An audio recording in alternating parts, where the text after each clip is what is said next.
Okay. Hello, everyone. Welcome to Concordia University's Fourth Space. Thanks for joining us for today's event, Research Creation at Concordia. So conversations across PhD paths. We would like to begin by acknowledging that Concordia University is located on unceded Indigenous lands in Tio'tiá, Montreal. And we respect the continued connections with the past, the present, and the future, and our ongoing relationships with Indigenous and other peoples within the Montreal community.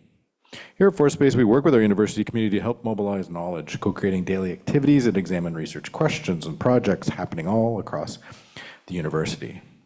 We're running today's event as a live stream both to YouTube and via Zoom. So those of you joining us there, we welcome your comments and questions a little bit later on via the chat, and we'll do our best to read those out. Those of you here in the space, if you have any comments, questions later on, just raise your hand. We'll run a microphone around to you so that everyone can hear. Okay, with that, it's very much my pleasure to pass things over to artist and doctoral student in interdisciplinary humanities, as well as a Concordia Public Scholar this year, Laura Magnuson. It's great to have you.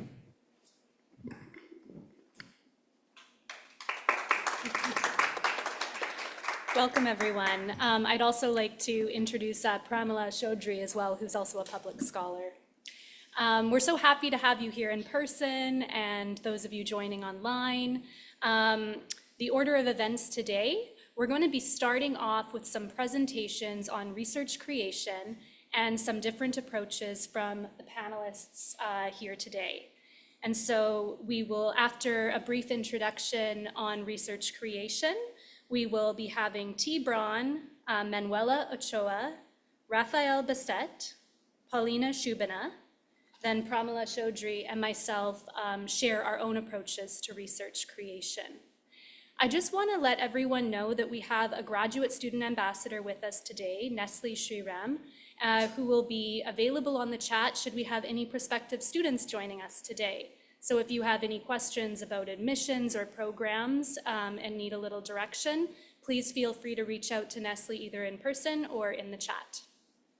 And I'll pass it over to Pramila to introduce the Public Scholars Program briefly. Thank you, Laura.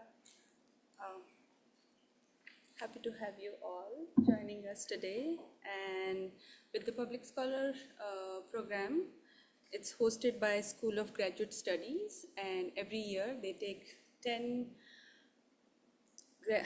not only students, but also PhD students from across the disciplines, where you can apply through a rigorous program because that's a long way to apply for it. There is a training you have to do in the beginning, then there is a whole process of application. Through that, they select, there will be an interview process, and then you get selected. I will encourage anybody who's listening right now, who's either, and the one requirement is that you have to have your comprehensive exams cleared. So either you are approaching your comprehensive exams or about to complete, or you have completed. This is your chance. It's a great opportunity. You will meet with a lot of opportunity to share your knowledge. You will also get the training for 6 months where how to talk about your own research in different public domains. So I think so it's a great opportunity right now to understand through the graduate school page what else this program offers to you. And over to you, Laura, for today's event. Thank you.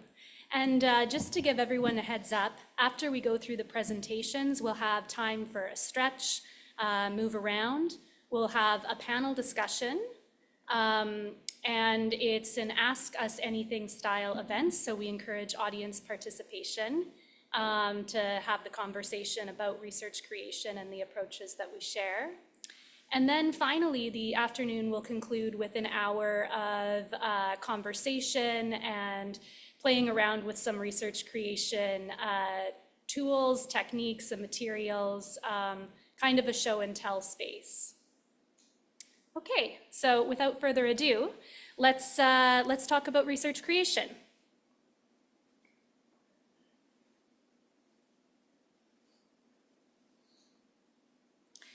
Research creation, or research through artistic production, is a term that isn't easily defined. What does it involve? What forms can it take?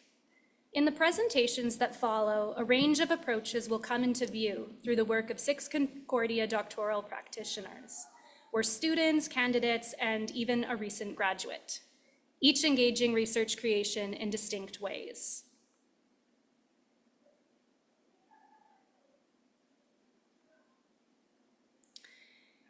The social sciences and humanities,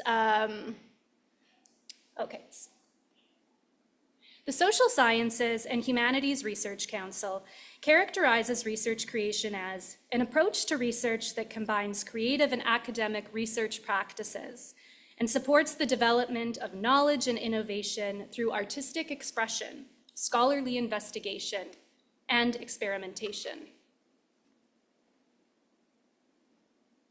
The Fonds de Recherche de Québec elaborates, stating that research creation approaches must include the following 2 elements: creative or artistic activities, such as design, experimentation, technology, prototype, and the problematization of these activities, critical and theoretical analysis of the research creation or artistic process, conceptualization, etc.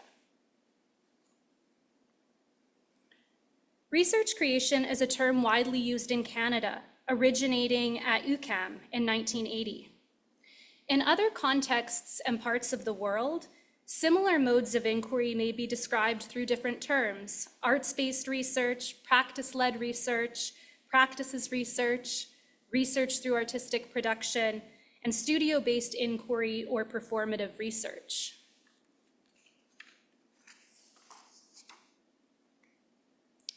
In 2012, Owen Chapman and Kim Sawchuk, both professors in Concordia's Department of Communication Studies, published an influential article that describes 4 modes of research creation, opening up the term. In research creation, intervention, analysis, and family resemblances, they emphasize that these modes are not mutually exclusive or exhaustive, but offer ways to map the varied practices that fall under research creation. The 4 modes they identify are research for creation, research from creation, creative presentations of research, and creation as research. Research for creation names the initial gathering of materials, concepts, technologies, and collaborators that make a creative project possible, work that is itself a form of research directed toward what the creation may later reveal. Research from creation refers to situations where the creative work itself generates research data, insights, responses, interactions, or dynamics that inform both the project at hand and future inquiries. Creative presentations of research, simply stated, refers to the presentation of traditional academic research in creative form. And creation as research involves the elaboration of projects where creation is required for research to emerge, where knowledge is generated through the making itself. Examples of other practitioners and books engaging research creation include Natalie Lovelace, How to Make Art at the End of the World, a manifesto for research creation from 2019. Sarah E. Truman, Feminist Speculations in the Practice of Research Creation, Writing Pedagogies and Intertextual Affects from 2021. And Aaron Manning and Brian Masumi's Thought in the Act, Passages in the Ecology of Experience from 2014. As Chapman and Sawchuk note in their 2012 article, in research, quote, in research creation approaches, the theoretical, technical, and creative aspects of a research project are pursued in tandem, and quite often scholarly form and decorum are broached and breached in the name of experimentation. Research creation often operates through project-specific approaches that emerge from the particular conditions of a given inquiry. Rather than relying on a universal methodology, an approach takes shape through a project's own questions, materials, and modes of exploration. In research creation, processes often emerge and grow in relation to what happens in practice. Early intentions can be adapted as new insights, constraints, or possibilities arise. In How to Make Art at the End of the World, a manifesto for research creation, Natalie Lovelace describes research creation as a mode of resistance. Quote, "I continue to see research creation as one of those cracks," to paraphrase Leonard Cohen, "that lets the light shine in through its experimental and dissonant forms of practice, research, and pedagogy.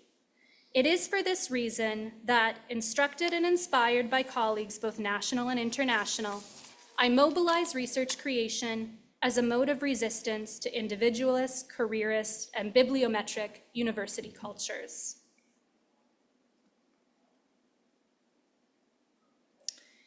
Okay, and we'll have T. Braun up here in a moment, but I'll just leave this slide up for a moment. These are research creation labs through Concordia, and this is where some of research creation projects and practices are taking place here.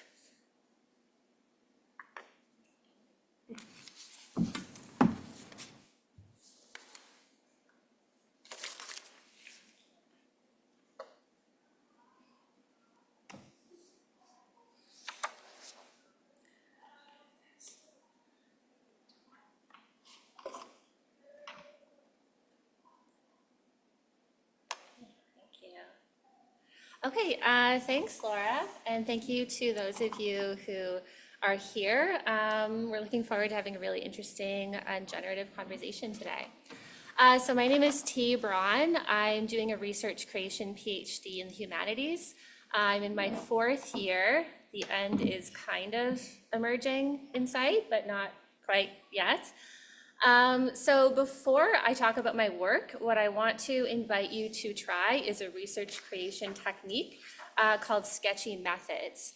So this is a form of creative note-taking from Kim Sawchuk, who we just heard about, that considers the significance of sketching, doodling, and drawing to thinking. So Kim's my PhD supervisor. I've played with this method with and through her. And as we kind of just heard, she's somebody who's fought for decades for research creation to be recognized within the university as a form of knowledge production. So essentially what this means is that I welcome you to doodle throughout my presentation and all of the other presentations. That's why we have these little stands here with the markers and papers. So you could take notes, you can make drawings, mind maps, or just kind of let your hand drift across the page. You don't need to share these drawings, but they might be helpful later on when we have our discussion. And we already doodle intuitively, so you might wonder, why do we need to name it something? But one of the things that naming it does is it legitimizes this as a form, an alternative mode of paying attention. So even in the most accessible spaces, we still equate good listening with what you're all doing right now, which is sitting very still, facing me, and being very quiet, and looking at the speaker. But most of us can't sustain that for very long. I know I can't. So again, I invite you to grab some paper, some markers, move, scribble, not look at me, and do what you need to do to stay embodied and engaged as we're talking. Okay, now on to me. Forward. Okay, so I'm actually very briefly going to talk about my own PhD research, but then talk about something different. But I'll say briefly, my project looks at trans communities in social virtual reality, specifically a platform called VR Chat. And what I'm doing for my PhD is writing an autoethnography about the 4,000 hours that I've spent there in the last 4 years, which is kind of a crazy amount of time to be in VR. And what I'm doing there is making virtual worlds and avatars that are tied to trans euphoria, poetry, witching, So you can get a sense of what that looks like. Here I am in VR in an avatar I made, reading tarot for the winter solstice last year. But instead of that, I'm going to talk about something different today. So I'm going to talk about a couple of community-based VR projects that I'm doing that have been supported by the university. And these projects explore how and whether VR can be made meaningful to people who don't normally use it, almost everybody. But I tend to work specifically with older adults. And what I'm doing, I call it crafting VR. Essentially what it is inviting people to make handmade art for virtual worlds. So this project that you're looking at here, it's called If I Were a Bug. And this took place from June to October of this year in an intergenerational garden on the Loyola campus where students and seniors grow food together and socialize. And so during breaks from gardening, we created drawings, leaf rubbings, and sound recordings that were inspired by the plants, insects, and soil around us. So on the left, you see me and some of the folks there making leaf rubbings together. And on the right is Andrea Tremblay, who's the founder of the garden in VR. She was very fun and playful with the whole thing, crawling around. And so for this, I used a sketchy methods approach. So I focused a lot on it being low pressure, playful, and I was purposefully unstructured. So people were already working really hard in the garden, and the last thing what they wanted to do was feel like I was giving them another task to do. So I would just sit at the picnic table, start drawing, they would come, ask what I was doing, and I'd say, hey, this is what it is. Do you want to join me? And VR can also be very intimidating, so this was a really gentle entry point to say, hey, make a drawing, and next week you'll see it in VR. So what I did was I collaged all of these materials together into a kind of surreal VR landscape. A lot of what I did was just play with scale. So like a small sketch of kale, I enlarged it to kind of like a forest of towering kale trees. I also layered the leaf rubbings on the ground to echo compost. And the purple light there on the right is the entrance to like an underground kind of psychedelic tunnel system. Somebody was asking like, what happens if we eat the mushrooms in the garden? And this was kind of like our playful response together. And then so each week I'd come back, I'd bring the headset, people would try it, and then they would make new artwork in response. So just like an actual garden, the whole thing was kind of evolving over time. And most people, like most people in general, had never used VR before, so it's really fun to see their responses. A lot of folks were really playful and joyful. And one person said, if I were a bug, this is what I'd be seeing. So that's where the name of the project came from. And over time, what happened was people started bringing their own creative practices. So one person showed us how to do indigo dyeing. Someone brought watercolors they'd been working on for years. We had a retired botanist there who taught us how to press flowers. So the VR environment kind of became this way to also gather the garden ephemera into this like digital spatial archive of everything that had happened there over the summer. And for me, a key part of research creation is asking myself, what am I learning through the creative process that I could not have learned any other way? And my main takeaway from this project was how important it is when doing this kind of creative community work to take time to get to know a place, its culture, not to overplan, and trust that things will emerge and work out. Okay, and I'll talk very briefly about one other project. This is one I'm currently doing. It's called The World in My Cup, and it's a one-year project I'm doing at the Montreal West Public Library with a group of older adults who meet there weekly for tea, conversation, and crafting. So here's a picture of some of them working. So for this project, they're really into this artist called Mimi Kirshner, who makes pincushions out of antique teacups. So they wanted to do something along those lines. So what we came up with together was that we build kind of miniature scenes on top of these teacups, Then I 3D scan them, enlarge them, and then place them into a virtual setting. So here it's this like rocky meadow. And then we can walk inside of them and tumble down a kind of rabbit hole into these like trippy underworlds that we're imagining together. And I have the VR headsets later, so if you try them, if you go into the cup on the left, you're gonna fall into like a foggy, speakeasy forest thing. Okay, and again, the vibe of these meetings, it's very casual and social and focused exclusively on fun, which is not always like the thing we're looking to do most in research, I've noticed, so it's important to note. Okay, so I show up with techniques generally and a few ideas, but as we craft together, the project really grows organically. So for example, the teacup on the right is made by Leslie, who happens to be a retired dental ceramicist. So what she used to do was create like molds, 3D molds for crowns, put them in people's mouths and then paint them so they match the other teeth. I just bring that up because I feel like those skills she's now translating into her craft practices. So the one on the right is made by rug hooking, which is a very time-consuming and delicate process. And then she covered this teacup.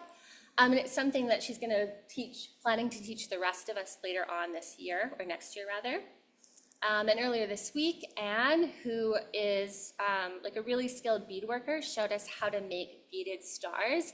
And we're going to put those in the sky.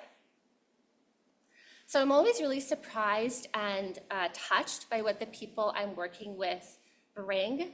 And I often find that I'm learning more from them than perhaps they're learning from me. Okay, so thank you. And those of you that heard in person, stick around for the rest of the wonderful talks. And you can try the VR later and enter another reality. Thank you.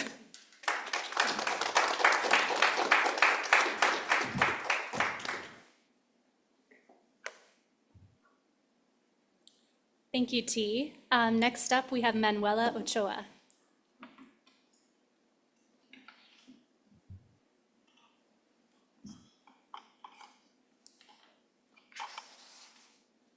Okay, I'm gonna share with you just very briefly what was my PhD dissertation, but I'm gonna focus on the research creation strategies, experiments that I did. So the project is called Can You Hear the Trees Talking? And it's a collaborative arts-based methodology to listen to survivors of socio-political violence. And I worked over the course of 6-7 years with Comunidad. So before coming into a PhD, I was already thinking ways of working together. I have to give you a very brief context. I'm Colombian, and if you don't know anything about Colombia, it's a country that unfortunately has had a very long war. And in 2016, the former president of Colombia, Juan Manuel Santos, and FARC, which is the biggest guerrilla movement, signed a peace agreement that was very meaningful and hopeful for us Colombians, but unfortunately did not end the war. Other armed groups are still present, and it has been very difficult to reach reconciliation and peace. But this image is very meaningful because it was like the first time that I started to think about what does it mean to repair people who have suffered the armed conflict, and what's behind that war. So one of the things that are behind the war is the deep colonial structures that still operate in our country, the belief that some lives are less meaningful than others, and especially indigenous and Afro-Colombian communities who are the ones more affected by the war, and people who have had to displace all over the world and the country. In 2018, I met Comunidad, and I was working as a researcher for the Museum of Memory of Colombia. So I had to interview artists and cultural leaders who were affected by the war. and Comunidad was one of them. His name is not Comunidad, but he chose to be called Comunidad to refer to community, and is his response to the social rupture caused by his forced displacements. He's displaced, he lives in Bogota, but he's originally from Tumaco, and there he created a music school for children to learn traditional music and how to make traditional musical instruments. And for that reason, he was targeted as someone dangerous for the armed groups who wanted to recruit children. No? When we sat down to start the interview, the first thing that he showed me was his kununo. The kununo is this drum that you can see here. And for him, the kununo was a very, very important object because it not only, he's a musician, he plays the kununo, but also it's a symbol of his community and his musical heritage.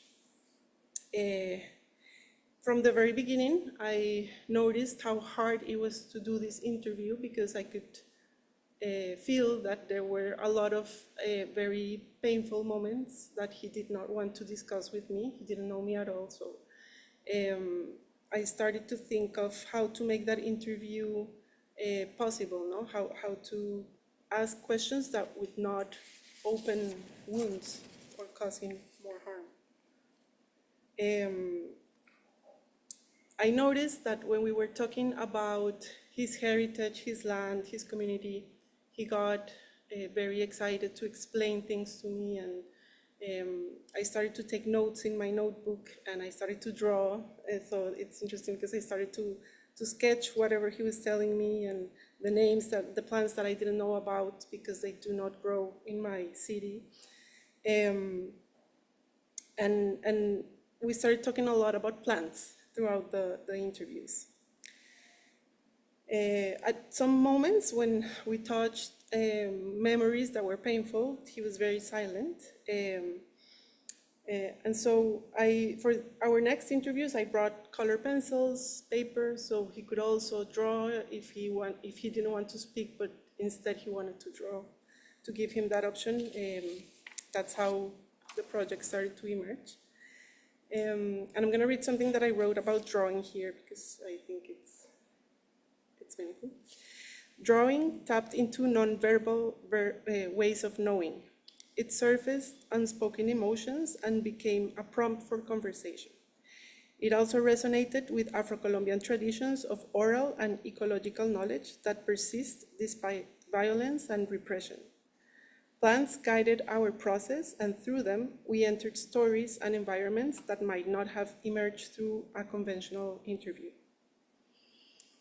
That's how we arrived at the balso, which is a tree. He knows a lot about this tree, and this tree only grows on certain regions of Colombia, so I didn't know about the tree, so I was learning about how to take care of it and everything that it's around this tree. As the drawings emerged, we began to develop audiovisual stories. The camera framed our hands and sketches, keeping his identity hidden. Beyond the interview and the final drawings, the act of drawing together, the verbal and non-verbal interactions around it added layers to the complexities of his memory. This research creation approach differs from collaborative art in that it explicitly seeks to generate knowledge through making. Drawing became a method of inquiry, reflection, and transformation, one that opened relational, affective, and epistemic possibilities that a traditional interview would not have reached. At this stage, I was thinking a lot about the question how to listen with care to survivors of sociopolitical violence while collaborating creatively on their life stories.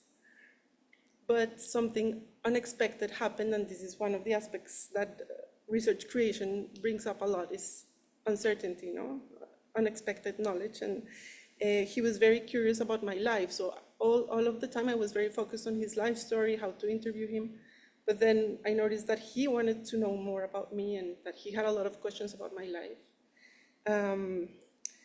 So this forced me to look into my own life story and how I share it with others, and what does that tell us about our country, about socio-political violence and colonialism as well. So I started to answer his questions, and we started to do the opposite. So he interviewed me, and we drew things that I was talking about. So I'm just going to read a final thought, and I'll leave it to the next person. But the tree that we chose for my part was the eucalyptus. Drawing created rhythm, images, and stories that helped each of us shape our own narrative on our own terms. It was a way to share authority of what and how things were remembered. It allowed us to sing together and bring the trees into our story, real trees, family trees, and imagined ones. Drawing while interviewing was therapeutic. Most of all, it helped us listen better. Family trees can blend, not to erase differences, but to remind us that we are always part of something larger, relational and in motion. As written by Maria Lugones, to learn to love each other, we must learn to travel to each other's worlds. We must be willing to be transformed in the process.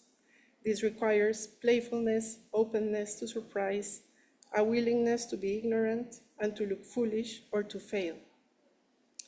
And in the last minutes of this video that you see here, I asked Comunidad how he felt while drawing the eucalyptus. And he replied that he learned more about this tree, even though our lives are so different. So yeah, I wanted to share that with you. Thank you.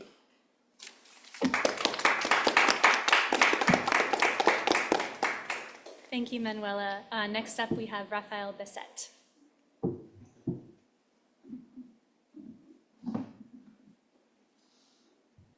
Thank you, Laura. Thank you, everybody. So today I'm going to talk a little bit about my research creation project, and more specifically of kind of like the creation aspect or the method that I use, which can be understood as materialist filmmaking. So I'll start by just kind of like reading a little bit this little text, and then I'll go through kind of the filmmaking techniques that I work with one by one. So within my PhD project, my creative practice happens in parallel to ethnographic work on design practices of what is often called gender-affirming gear, including binders, packers, 10-P devices, gaffs, and breast forms. So I think of my creative practice as a laboratory to try and manually, physically explore various themes or ideas that come up in my research. So this allows me to think about the relationship between maker and materials, including the affordances and limits of things and tools. So it informs the ways I might consider the relationship between trans gear and their makers and the materials with which they work with, and how the affordances of trans gear is created through negotiations of design practices and material capacities. So this attention to materials in the studio, so in my filmmaking practice, and how I work with them and what kind of images I can produce with them or not, also creates an attunement to the affective aspects of this relationship. So the affective aspect in my relationship between me and my materials as I make. In my research at large, I'm interested in how things contribute to the circulation of affects. For example, how they might participate in affective economies of gender affirmation. In parallel, in my creative practice, I explore how certain material engagements, like a visual technique, paired to a certain soundscape, paired to a specific type of editing, might participate in the circulation of affective atmospheres or moods that relate to trans experience. So my filmmaking and films exist as laboratories of material experimentation. The films themselves exist as traces of these experimentations and also as affective things in themselves as media that circulate in and through affective economies. So my approach is in line with what Kiln Knowles names materialist filmmaking, so I'll come to that right away after I finish just my little discussion. and also what Scott McKenzie and Janine Marcheseau call process cinema. So these are kind of films that are often more focused on what happens while they're being made than on pre-established ideas of what the film image should look like or what it should show. So a lot of films that could be considered under this umbrella are more formalist in their approach and are structured through a specific technique. So in my filmmaking as well, I focus not so much on what is represented on screen, but rather on the capacities of certain materials or techniques to express or to explore certain affective experiences. So this, in part, in the filmmaking that I work with, also kind of like comes to inform the focus in my ethnographic site, so where I look at designers that are creating this trans gear, and where I look at how the tactile dimensions are taken into account in the fabrication of trans gear, how movement is designed for, and what textures and densities are preferred, etc. So as Eliza Steinbach shows, this focus away from, let's say, appearance or representation is important and maybe even necessary in the context where transgender or gender non-conforming appearance is overwritten by expectations of what trans should look like or not, and overshadowed by the affective habitus of curiosity, expectation, disbelief, and discredit. So my materialist filmmaking is then a method for investigating trans materiality. The films show the process of fabrication, offering a new connection between trans experience and audiovisual media. So that's all very theoretical, and now I'll come to the more concrete part, this material part that I talk about. So these are a few techniques that I work with. So the first is painting on clear leader. So clear leader is kind of the equivalent of 16 millimeter film, except that it's clear. And because it is clear, then you can do different interventions on it, such as paint on it or draw on it, etc. And then when you project the light through it, or if you scan it, then you'll have these images that appear. You'll have the translation of your painting on it that will appear, as a moving image. So the type of machines that I work with as well are like the 16 millimeter projector. And for those who are in the room and want to stay after a little bit later, in the third part of the afternoon, I have the 16 millimeter projector here, and you can come and test it and see how it works and come and draw on clear leader as well. And so there's also another tool I work with is a splicer, which is how we do editing on analog film. So it allows to cut and to stick the film together. So this is a short example of the work that I make with painting on the film on 16 millimeter leader. So this is an extract from a film called Ripe, which explores kind of the experience of transition through the analogy of ripening. So thinking about change and thinking about these different processes. So in this film, I'm trying to think about transition in a way that's kind of outside the common narrative of before and after. Another technique that I'm working with right now on a work in progress, is a text transfer. So this is where you take clear tape and you put it on paper, and then you take away the paper, and then you're left with the ink on the tape, and then you can put this tape on the clear leader, such as painting directly on the leader. And so this allows kind of like a material engagement with printed documents. And here I'm working with printed documents that pertain to trans identity, but also legal documents that are, law projects and these kind of things that are structuring the capacities of trans identities or pronouns and gender markers to be recognized or not in the state. One of the projects that I'm working with, one of this print material I'm working with, is the recent rapport du Comité des Sages that is, discussing gender. And so here you have the different texts that I'm working with, as well as printing directly also on the film strip. And so this is the kind of visual effects that I'm playing with that also refer kind of to this affective experience of being confronted with all of these words and all of these texts that have kind of like not necessarily only a discursive influence or impact, but a very material impact as well on the capacities of what kind of lives we can live or not. Another techniques that I use are different techniques of imprinting directly. So this is not clear leader, but this is actual 16 millimeter film. So with the celluloid, the photochemical products that are on it, this is black and white film. And you can have different chemicals, not chemicals, but if you put the plants in a special mixture of vitamin C and baking soda, then it will transfer the image of the plant onto the film. And so thinking of this technique, I also developed another technique where I took fabric and I put it in caffeinol, which activates this fabric, and I put it on top of the film, the 16 millimeter film, then I can create imprints on the 16 millimeter film. So just to give an example, so a video example will be easier. Well, I don't think it's working. But for the people who are in, let's see. No, it's not working.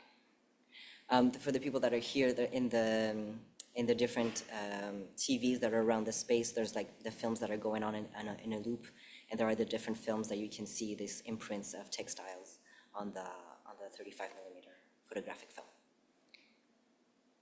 And so the last technique I'll touch on quickly is kind of like the larger spectrum of what we call eco-processing. So in eco-processing, the idea is to develop 16 millimeter film, black and white film, of course, not color film, unfortunately, but with plants. So instead of using chemicals, we use kind of like plants that you can find outside. These are like different types of weeds and stuff like that. So you can see in the middle, these are the different plants that it can be grounded together and put into some different mixtures. And when I use this different technique, what happens is that as you can see here on the surface of the image, there's a lot of different scratches that happen. And so this happens because to be able to develop these films in these big batches of plants, they're put together in buckets. And by all of the film coming together in these buckets, it kind of gets scratched together. And so there's kind of like these different, how this film was made. So through the scratches and the manipulation of it, then these scratches appear as the visual effect of it. So yeah, I'm gonna stop here because I think my time is up, and that's it for my techniques. Thank you. Thank you, Raph. We have Paulina Shubina now.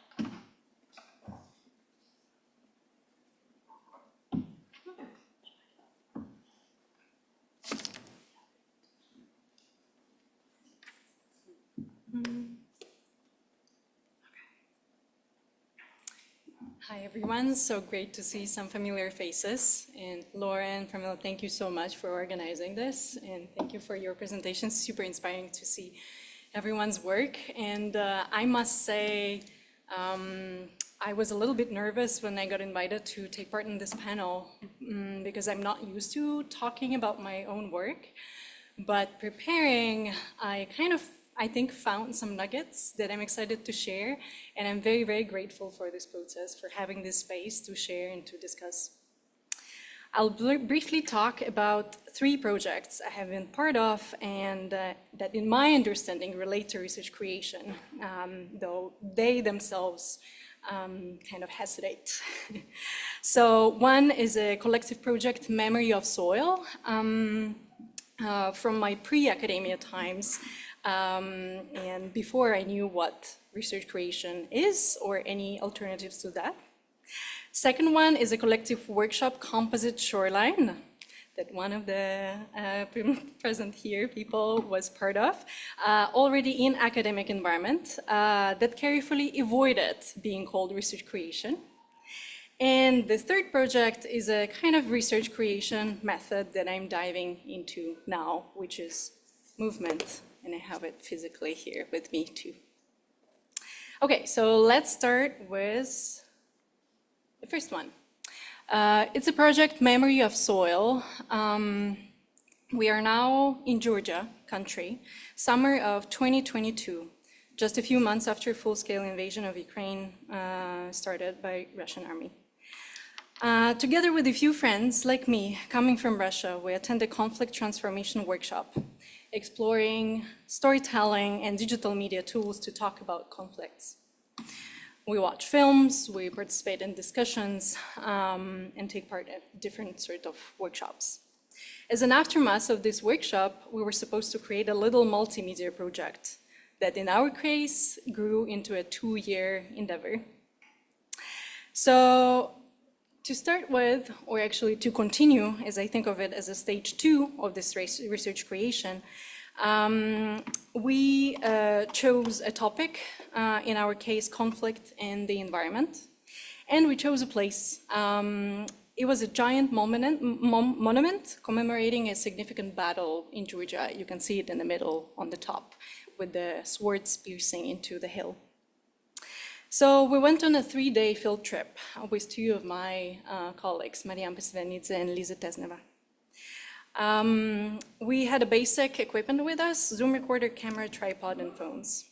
We wrote in our journals. Together, we recorded sounds. We made some stop motion videos and photos.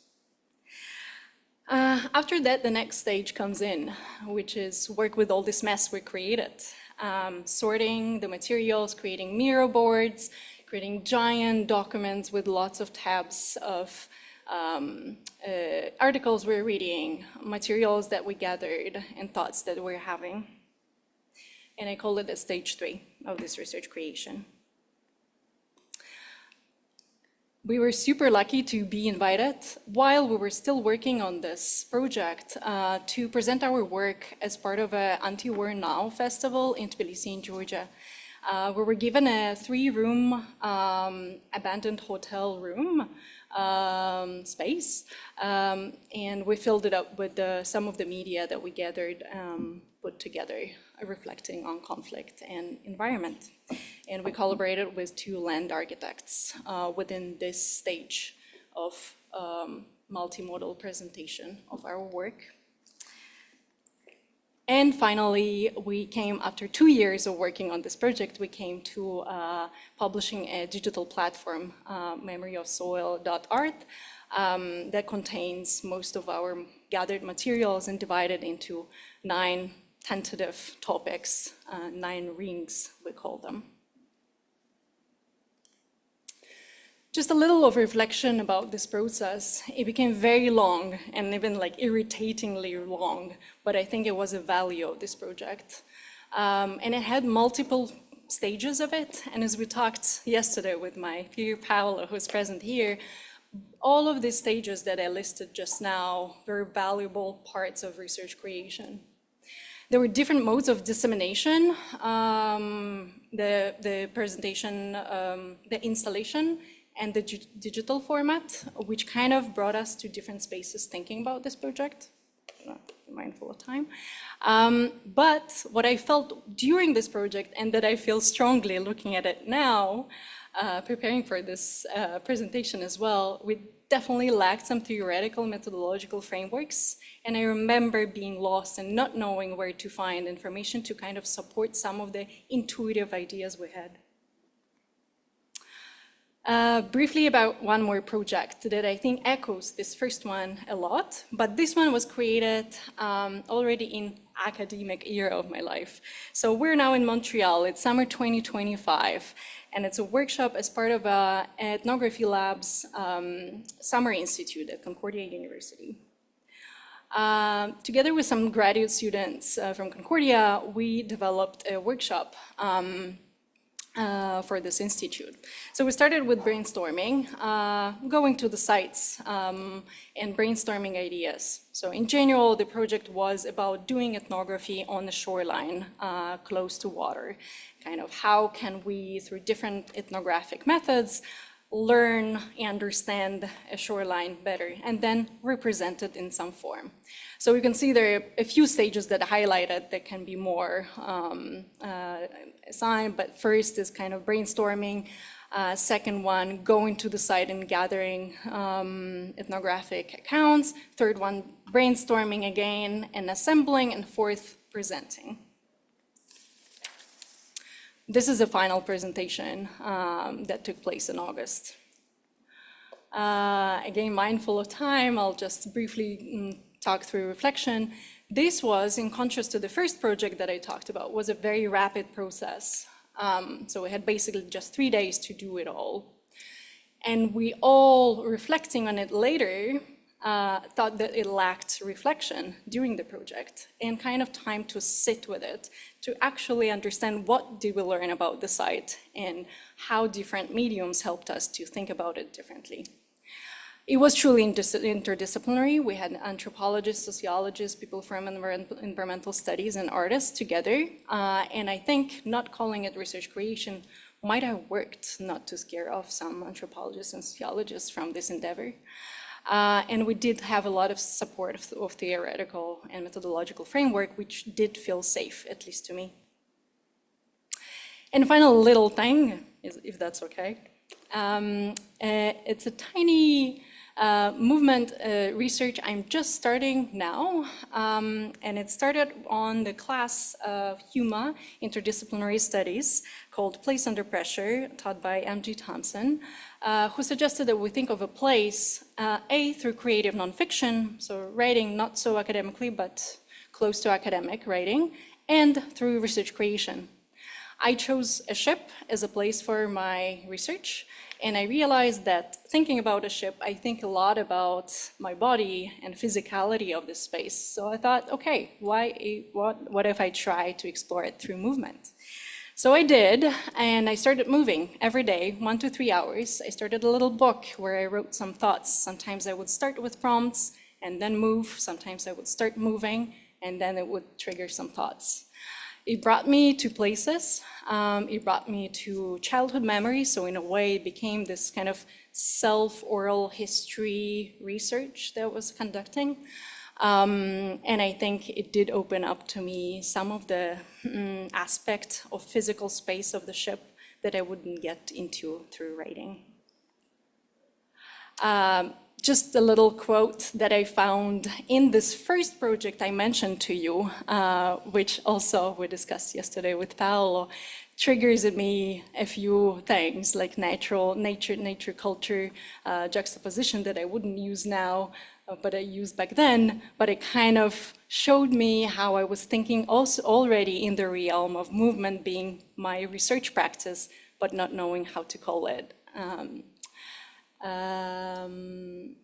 Yeah, at the moment, I'm just in the beginning of this little movement research I'm doing. I want to continue practicing, of course. I want to dive into theory and methodologies, now having kind of doors open to it, and explore other practitioners working with it. So I'll be happy to talk and get any advice from you. Thank you so much.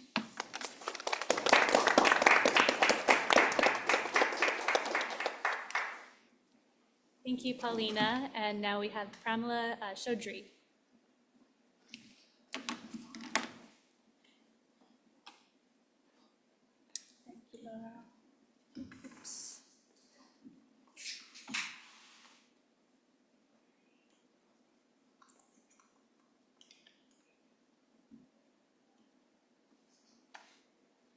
Okay. Thank you, Laura. Thank you, Paulina. It was really inspiring. I'll give you a little bit of context before diving into my current research creation. You can go to the next. Right now, I'm in geography and environmental studies, and recently they have updated their student handbook, and we have research creation over there, which was not the case when I joined. I'm very happy about it. So just to give you a little context, how my journey began from fashion to textile craft, and now I'm in geography and environmental studies. This is the red area, what you see, it's called Thar Desert, and it's Western India, where I come from, the state called Rajasthan. I grew up in east part. It's amazing the geographically situation where I grew up. It had like a farm, water body, and mountains, but the other side where you see the western part, which is a red patch, it's Thar Desert. So this is the contrast I lived through, and it was amazing for me when I start hearing these words regenerative and sustainability, because we were kind of living with them. If you see the first image, it has like tomato plants with the flowers, and I used to think my father used to grow flowers, but I didn't know we were growing vegetables and plants.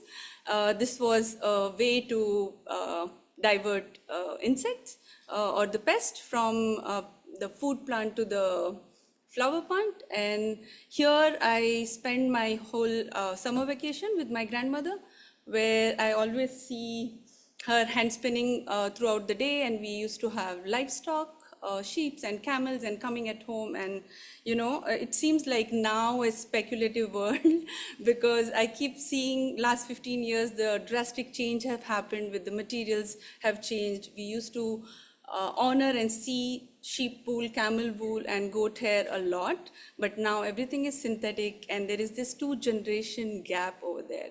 And the place we come from, all of the tradition are passed down by generation with the oral tradition, so there is no written documents.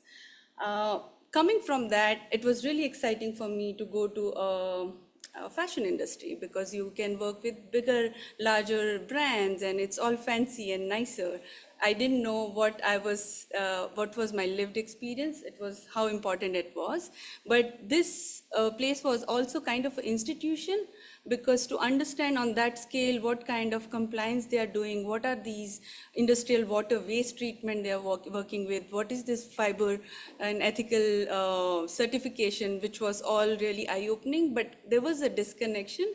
So that's how I went back to the school. This is India's first design school, where they define design, which is a craft and textile base, and it's very interdisciplinary. Here, everything was learning by doing. So for me, the word research creation was really new. I never thought from that angle, but I always wanted to have a PhD which is more practice-based, because that was my own embodied knowledge as well. This is Gandhi, who kind of used spinning wheel, the charkha, which is what is he using right now, as a tool during the independence. And everybody was hand spinning in India, in children to the all age group, and we were boycotting all the British goods which were coming back to the country with the more taxes and everything else. And the other image you see, that's my grandmother. That's her daily routine till the age she was 89 years. So not only her, everyone in the village, they will hand spin either on the charkha or on the spindle. Then I went to another school, which was part of that extension. And this project was more about open access, digital archiving. And we were working with the silk industry archive from Swiss silk industry. And that archive came to the university. But it was interesting, they also invited India as an international partner. And through that archive and what we were doing before going to the digital part, we worked a lot with hands to recreate, to use that archive in a way that when we talk about archive to be a future, like how other student or other people will be using it. So after doing all of that, I went back to the school because I didn't find anybody in Switzerland working by hands. All the works either were in the museums where you can't touch and feel. So I was really feeling that urge to go back and work with the artisans and the lived tradition we have in India. This is how it looked like. I was working with throughout India, but when I say artisan communities, this is how they work. There is a first image which has kala cotton, it's a rain-fed cotton. Then there is the airy silk and sheep wool. So these are the kind of practices I was working with. And it was also interesting that I was able to do now work as a consultant, so I can work with the industrial material, but at the same time with the artisan and non-profits. But doing all of that, the process was always just sit on the loom with the artisan and co-create. We never started with like how we were doing in the design studios in the previous fashion condition. But when we came to the craft, we are just putting up a warp, and with talking and what kind of work we are developing, it's like on the go. We are not sketching things and putting on the warp. So it was interesting, and this is my current research for my PhD. Here you can see my grandmother, the piece behind her, it's called pattu. That was her own hand-spun yarn, hand woven by a weaver in the village, and then it given back to her where she made these embroideries.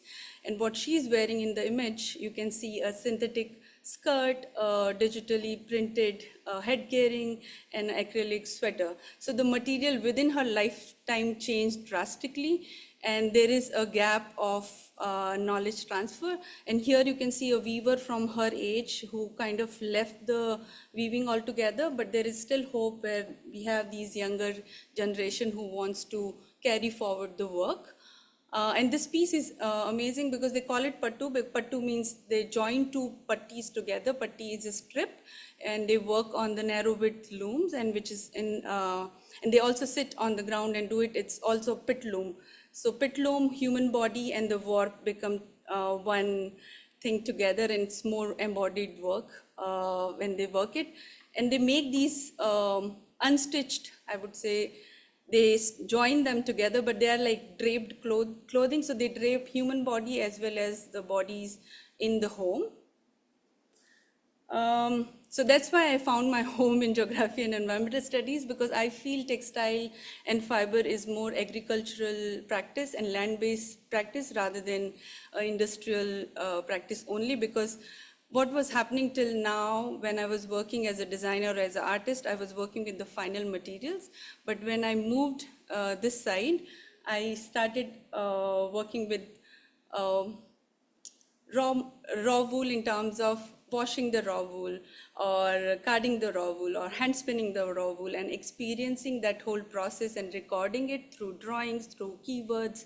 And also what I experienced having sheep was in my childhood. So when I came here, I also spent some time on two sheep farm in Manitoba to understand how sheep live right now, what is the grazing practices they have, before going to the final research creation method. And I feel that is also part of the research creation. It's not isolated where I'm finally making something. And I call them, there are two different parts in my research at the moment. One is research note, which is ongoing, which is my own interaction with the material, and also my autoethnographic work, because I have experiences back home, and the field notes which I will be working when I'm going for my field work. And also I'm working with like all the farmers here and in different places. So I will not talk about these big words at the moment, but I'll just come quickly here, whoever is watching, if they want to like join.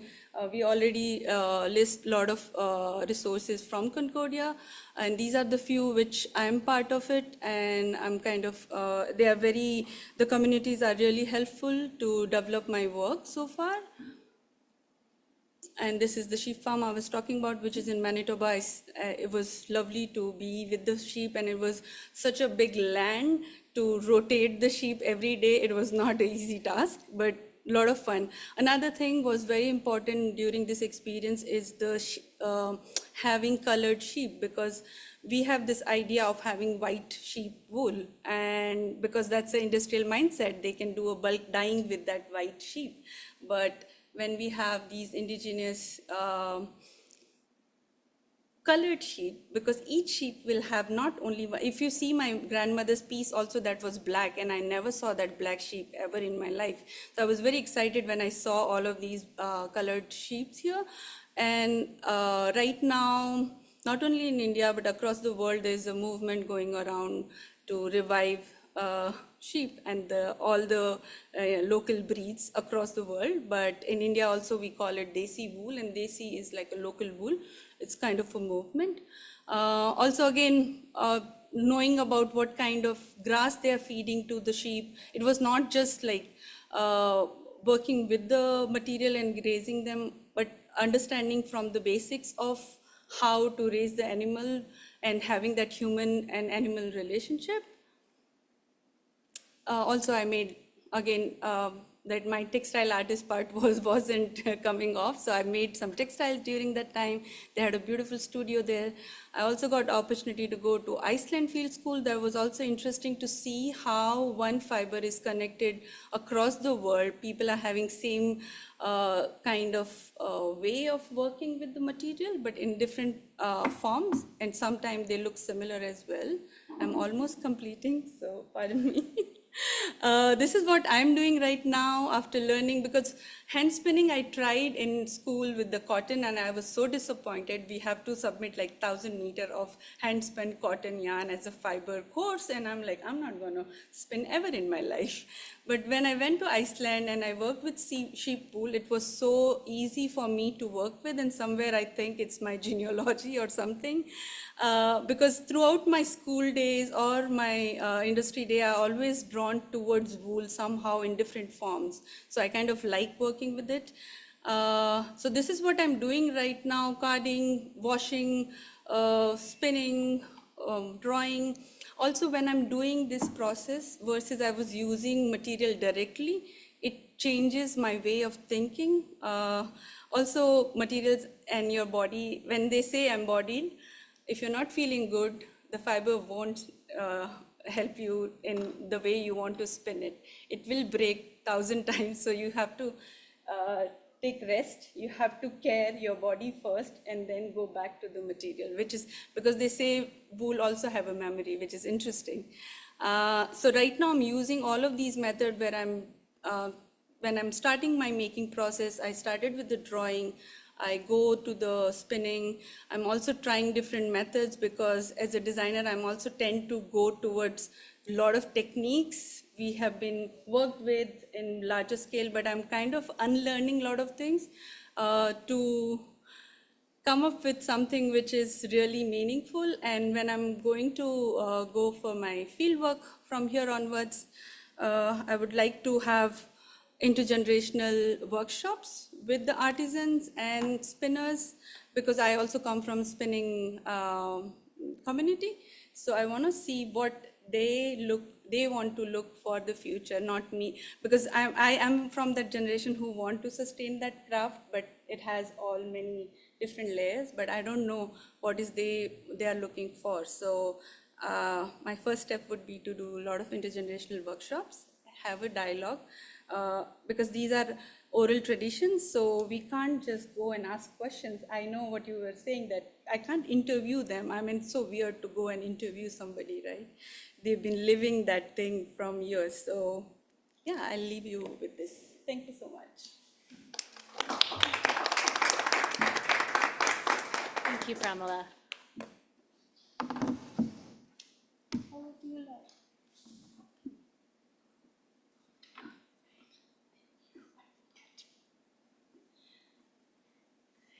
Okay, so my name is Laura Magnuson. I'm an interdisciplinary artist, PhD student in humanities, and current public scholar.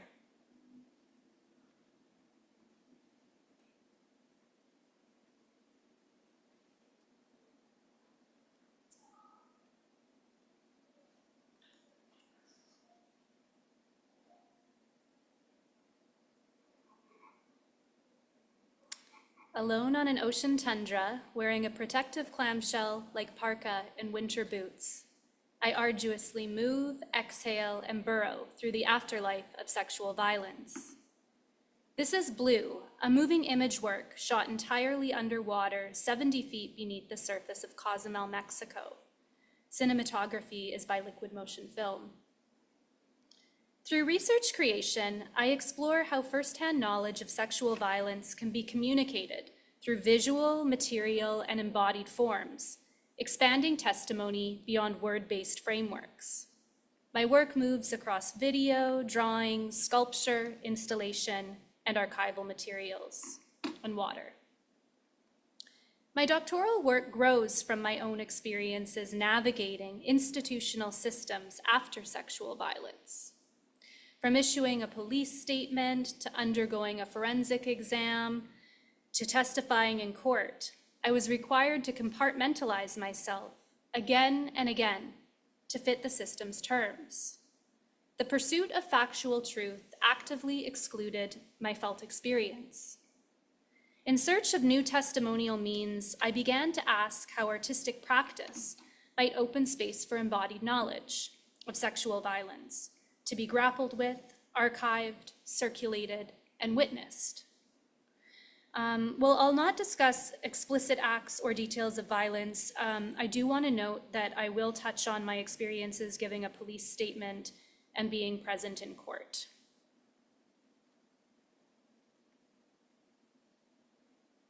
My interest in visual forms of testimony originates with the statement I issued to the Royal Canadian Mounted Police back in 2013, less than 12 hours after I was sexually assaulted. In my traumatized state, I could not access words. I found it nearly impossible to articulate the details the RCMP officer required of me. I asked if I could record my statement visually. On a sheet of white printer paper, I composited a stick figure perpetrator, approximated timestamps, loose overlapping floor plans, and several word-based descriptors. From a removed perspective, I now see that this document communicates on multiple registers. On one level, it offers practical details about what happened. On another, more broadly, it gives form to felt dissociative textures of traumatic experience. On paper, certain distinctions collapse between inside and outside, fact and perception, space and time. Events that unfolded across multiple locations over several hours bubble up to the surface of the page, where they wash over and mix into one another, producing a brackish image that enacts the disjuncture of trauma itself. Another early example of visual testimony is 74 Minutes, a series of drawings I made in court in 2016, one for every minute that the perpetrator testified. Clutching a pen, my shaking hand became a seismometer, translating involuntary tremors, a trauma response, into abstract clusters of marks on paper. This is minute 43. And this is minute 61. Years later, displayed in a continuous line across the gallery wall, these drawings form a visceral archive of my felt experience at a time when I was not permitted to speak. In researching and creating visual forms of testimony, I began thinking about what conditions might be necessary for someone to engage in the work of communicating traumatic experience, especially if that person is seeking to communicate their own lived experiences, also from within a place of traumatic activation. What actually makes that possible? What conditions, be them physiological, environmental, relational, and material, might be needed to support this kind of work?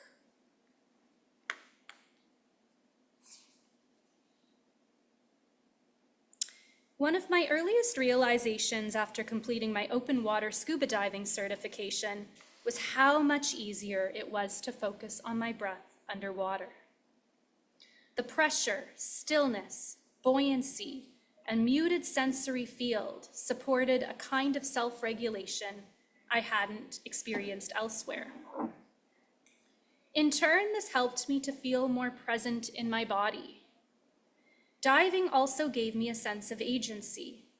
My safety depended on my ability to remain calm, focused, and attuned.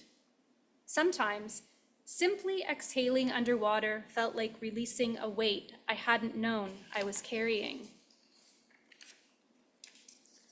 Recent clinical studies have begun to explore the therapeutic potential of scuba diving for people living with post-traumatic stress disorder. Psychologists Petra Walker and Hannah Kampman, for example, note that for their research participants, quote, scuba diving appeared to afford instant access to lasting relief of anxiety, stress, and symptoms of PTSD, and reduction of physical symptoms of their trauma connected to underwater weightlessness. The reduction of PTSD symptoms carves space for post-traumatic growth. End quote. How might diving's regulatory effects support an embodied approach to working aesthetically with potentially dysregulating trauma-related subject matter?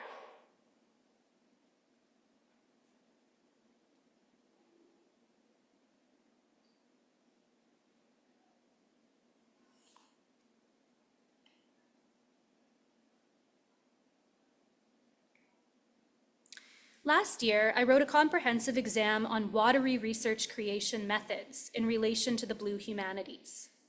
Writing under typical conditions at a desk, my trauma symptoms flared. I experienced difficulty concentrating, anxiety, overwhelm, and dysregulation. I seemed to be activated by the process of writing itself. But sitting still, I felt stuck. I was writing about water, about fluidity, yet I felt rigid. And also disconnected from my subject matter. I began to wonder if movement supported thinking, could it also, so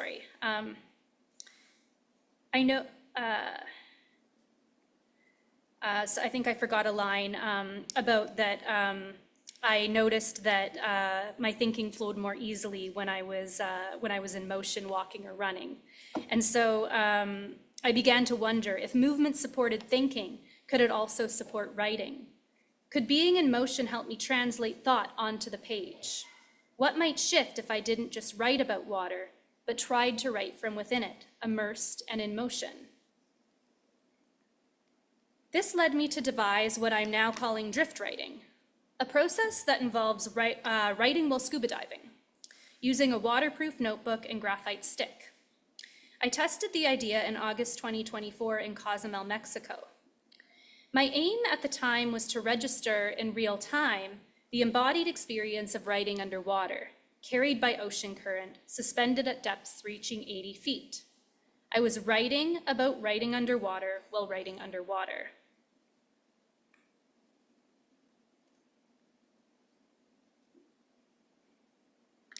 It was difficult to get to the writing itself, however. My journal had to be held in specific ways, sometimes braced against the current, sometimes supported by it. Water naturally washed over the pages as I tried to mark them. I was also being filmed, which introduced a layer of self-consciousness. Off the reef in the open ocean with no visible seafloor below, I had to monitor my depth constantly. I could easily drop 20 feet without noticing. Buoyancy control, strong currents, and gear adjustments all demanded attention.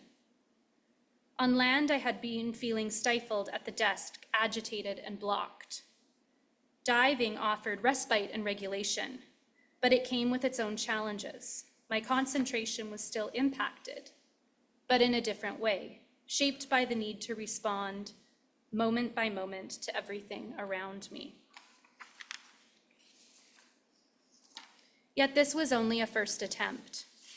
With more experience and under different conditions, could I write something more sustained using this underwater writing approach?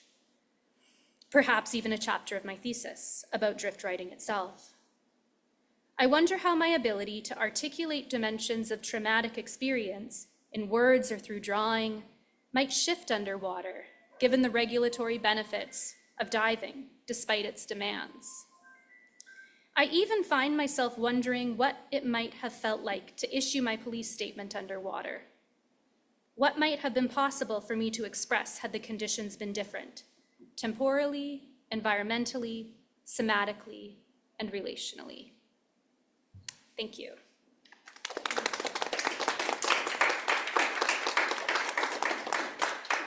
So now this concludes the presentation aspect of the event today. We're going to have some time to move around and to stretch, get a drink, take care of yourselves, and we'll convene for a panel portion where we're going to have a conversation amongst all of us, and we welcome audience participation in that process.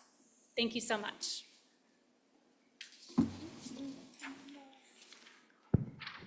Those of you joining us on Zoom, you can stick around just for a few minutes. We'll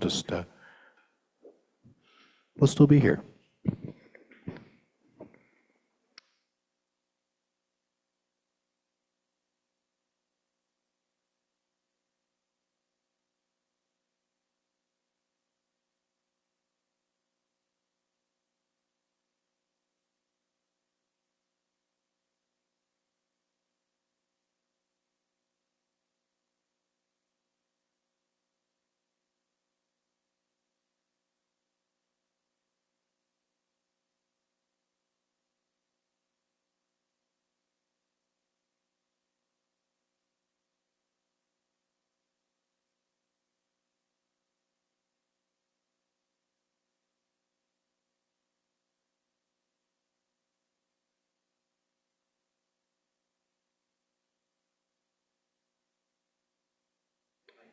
just for everybody here in this space, if you just want to grab, coffee, drinks, or bathroom breaks, etc., the important things, but then come on back to your seats, we can begin the Ask Me Anything part of the event while we're doing it, just to keep things moving along.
Okay, if people wanted to find their way back to their seats if they want. Also, those of you joining us on Zoom, I think I saw a question coming in from Brock. Thank you for that.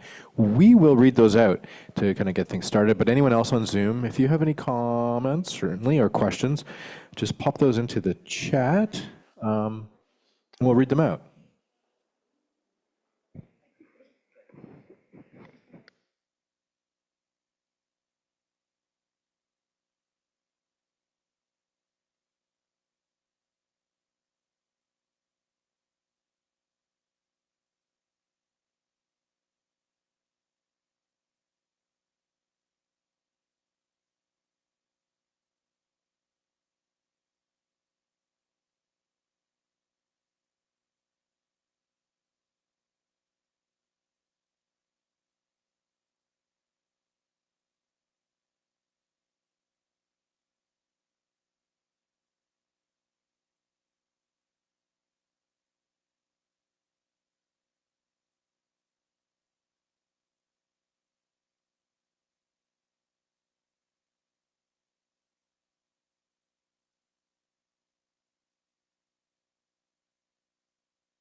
Okay, everyone, welcome back. Thanks for that, staying with us for that little pause. We're going to move on to the kind of the Ask Me Anything, let's say, kind of more of a conversational moment here where everyone's sort of invited to ask questions, but also share their own maybe perspectives or things they're thinking about related to research creation. I'll pass it. And so, like I just mentioned, if anyone on Zoom has questions, pop those into the chat. We'll read them out. There's a question from Brock. I'm going to read that out, even though maybe you've already seen it at the table. And Brock, forgive me for my paraphrasing. Brock says, amazing work, presentations, of course. Yes, I agree, that's me. I was listening to CBC Ideas this morning and they were talking about structure and chance in the universe.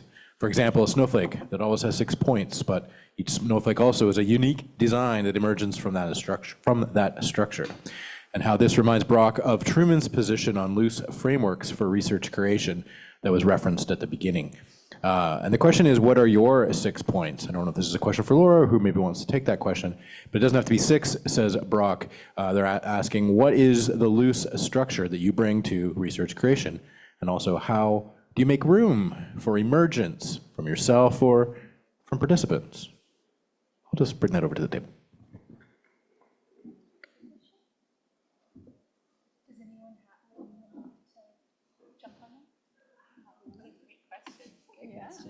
Thanks so much for that question. We're just polling here to see if anyone has a desire to jump in. Okay, here you go, Ra. Thank you, Brock, for this really good question. I think this is something I think a lot about because I'm trying to figure out the articulation between the creative part and the research part. And I feel like it's kind of part of the work itself to try to understand how they work together. So trying to understand, yeah, there's like loose structure. But, you know, as we were talking together earlier, I think for me, I'm kind of inspired both by different things happening in the theory around research creation, but also a lot of different things that are happening in what is called like creative methods in the social sciences. So multimodal ethnography or experimental ethnography, and coming back to visual anthropology. And so kind of my loose structure is, I understand it as like the architecture of my PhD is this kind of multi-sided ethnography, where the ethnography itself, there are different sites of the research part where I look at how people design trans gear, so kind of like in their shops, so going to see how they do that, in the archives to see how that comes up in the archives, on websites. So then the research part, and then I understand the creation part that I'm doing also kind of as another site of kind of like this multi-sided ethnography. And that is also kind of in line with Natasha Myers, I don't know if anyone writes about kind of like creative experimentations as a form of parasite. So kind of like this, another site of research, which is a para attached to the ethnography. And then the other part of the question of how do I make room for emergence through that, I guess it's in the creative, like on the creative side, focusing on this, is kind of this idea of like I'm trying to be in correspondence with the materials, or thinking of my relationship with the materials as a correspondence. So developing that attunement through kind of like this slow process, you know, working frame by frame, painting, and I think that's how I try to stay attuned to emergence, possibly. That's my idea.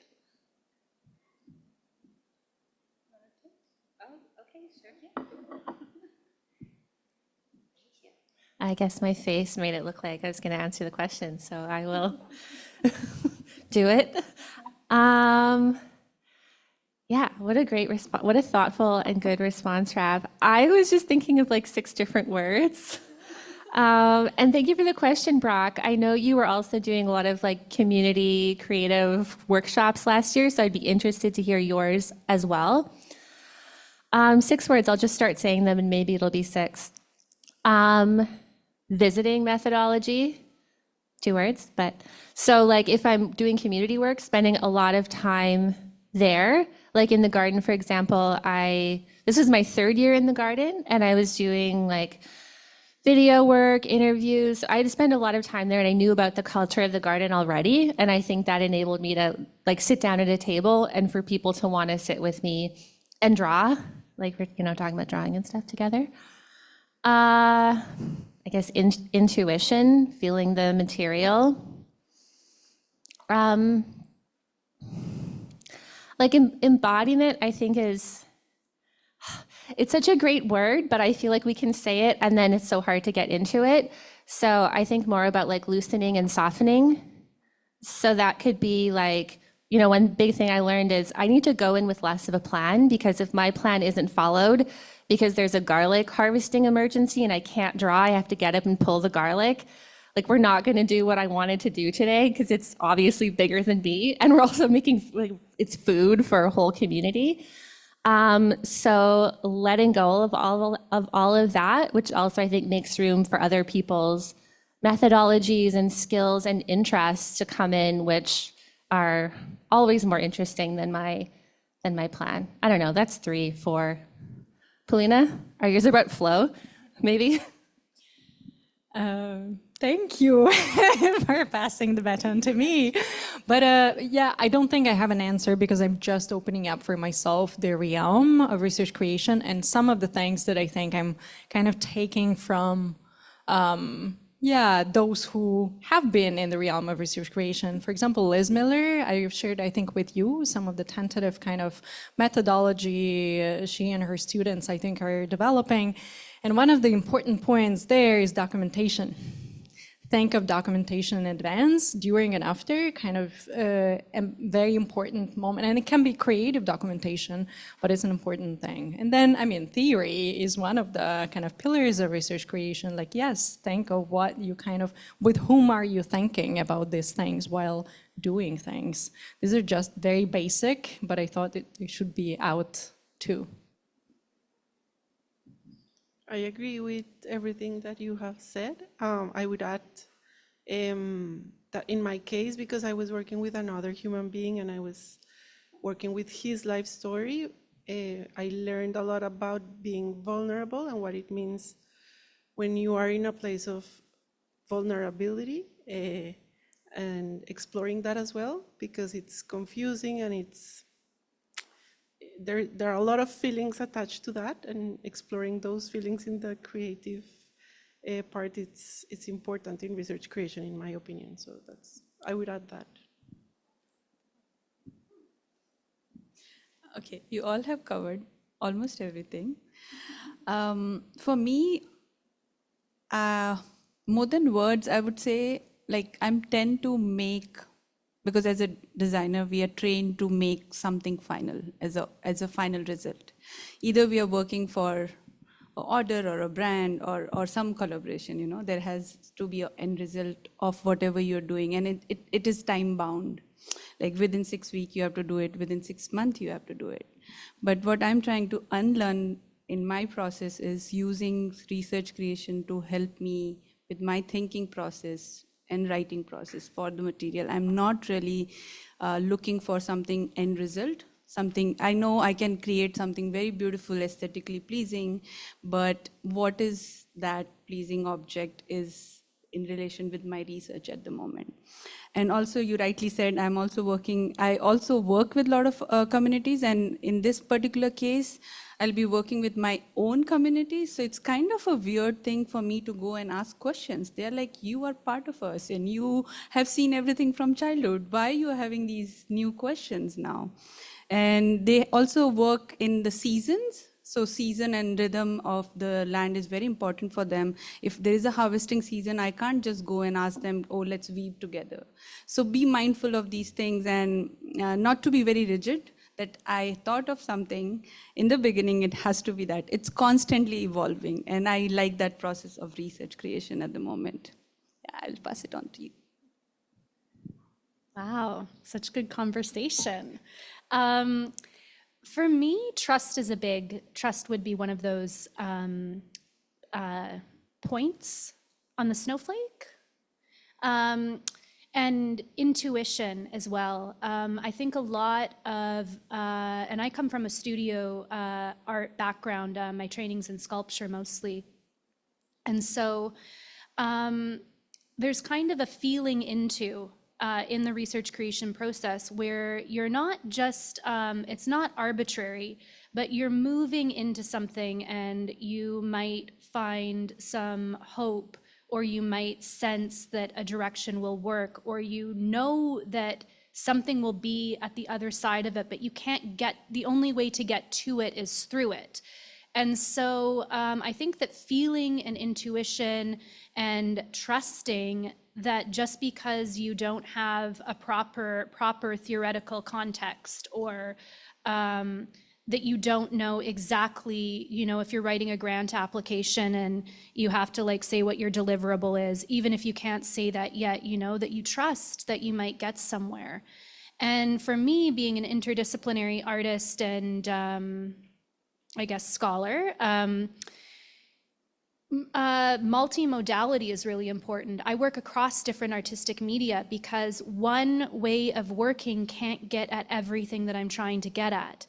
So I make one piece and it might reveal something to me, and then I might turn to a different media, a different material, a different process, and that might tell me something else. And then collectively, the archive of artworks that amass might begin to tell a story that couldn't be told through any given part alone, but it's through the interconnection of them. Yeah.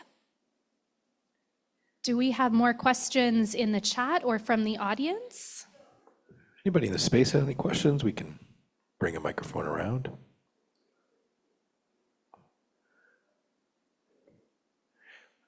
Leslie's also in the chat too. If you have any direct questions, you can chat to her directly. But I'm not seeing any questions online right now. Well, something I'm interested in is how plants were like basically a core part of everyone's presentation except for mine. And so I feel like I should pose a question about plants.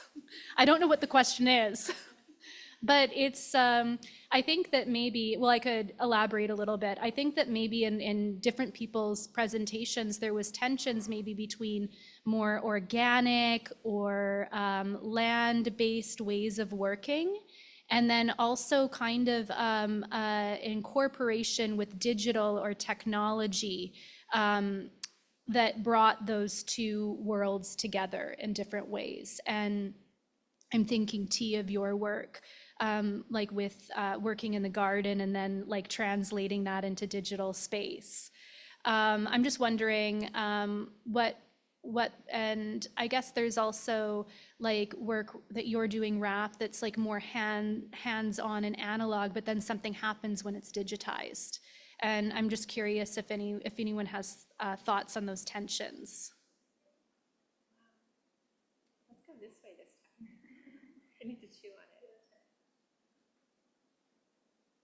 Or if anyone has anything, other comments about plants.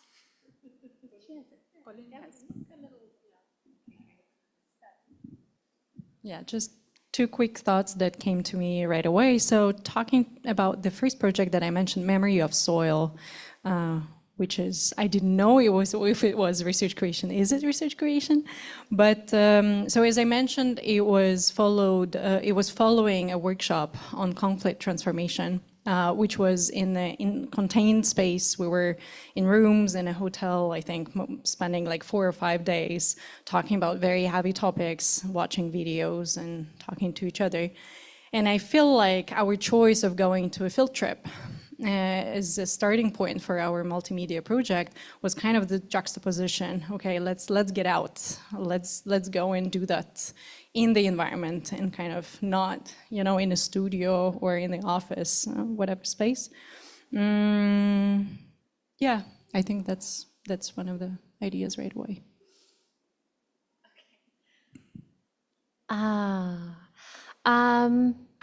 Well, I got into the garden as a research assistant, so it wasn't,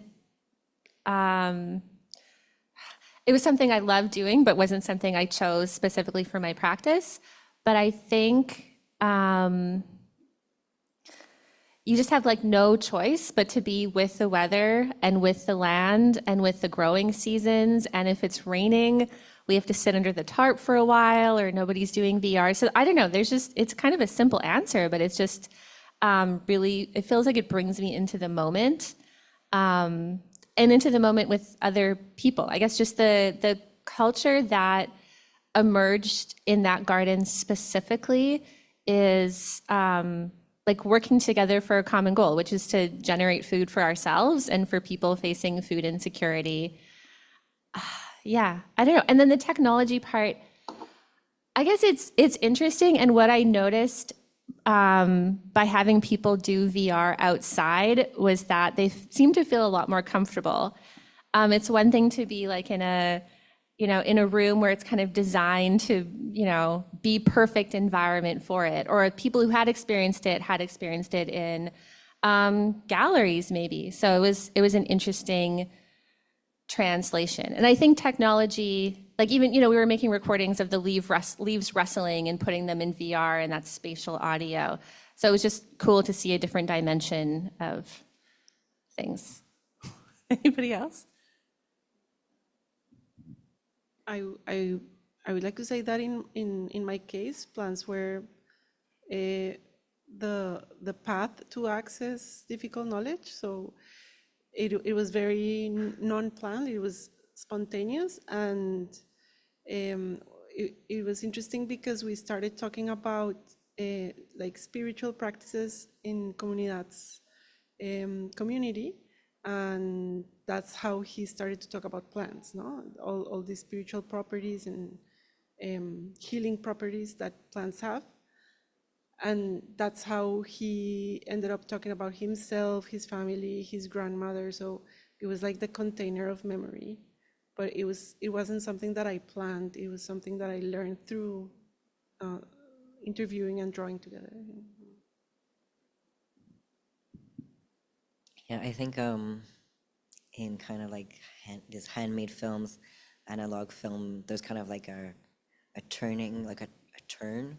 I couldn't say exactly since when, but like and for eco-processing and kind of like this ecological consciousness around analog film. So there's kind of like an interest of doing handmade stuff, but without necessarily like the dark repercussions that it can have, because when you look at the Kodak, like where the film was actually made and processed, that there was actually a lot of pollution around this space, and so there's a concern for it.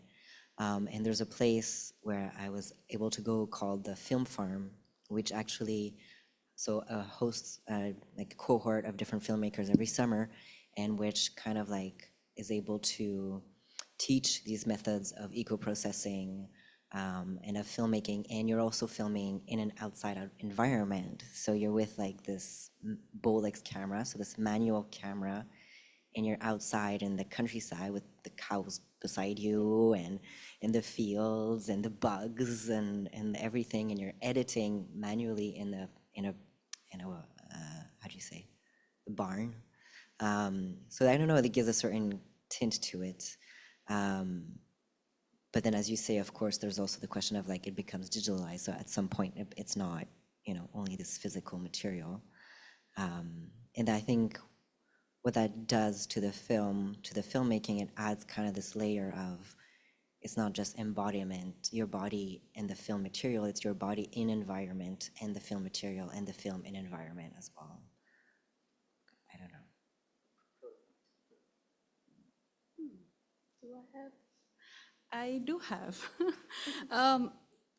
When I actually started thinking about PhD, I entered through the textile piece only. I was just thinking through that, what I can do, how I can do, because that was my previous training kind of overpowering the situation. But when I lived on the farm, and it kind of changed my way of thinking and the relation with the animal and the sheep.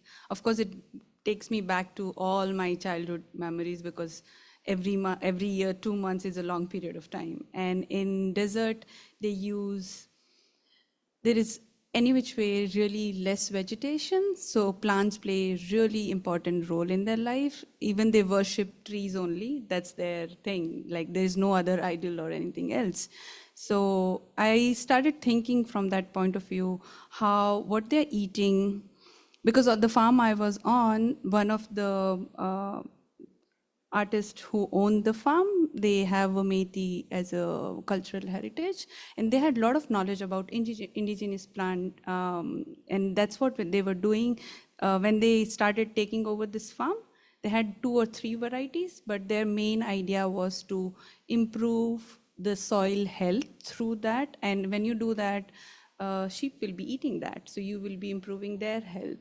And so it's like when we say circular, so it's like a constant circular thing around plant. So when I'll go back, I'm definitely thinking through how plants are important part of this practice, and also the loom I was talking about. That's kind of a human body is part of it, because it was a desert, and they could not. This is the only loom where they have only the beater in the loom in a way, which is made of the wood, which is super less material they're using making that loom. Otherwise, the fiber is extended on the ground, body is part of the loom. So the plant plays really, really important role in the making of the textile as well. So I've started thinking about it. And you all have given me a lot of food for thought. Thank you for that.